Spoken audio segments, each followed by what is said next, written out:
Oli, oli, ¿cómo están? Espero que estén muy bien. Quiero enseñarles este precioso imán para la nevera. Está muy lindo, son unas florecitas, lleva ahí su imán, tiene su canastico. Está muy lindo para darle coquetería a nuestra nevera.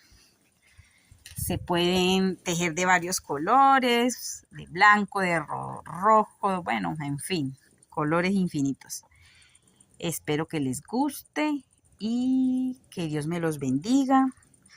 No se olviden de darle like y compartir. Bye bye.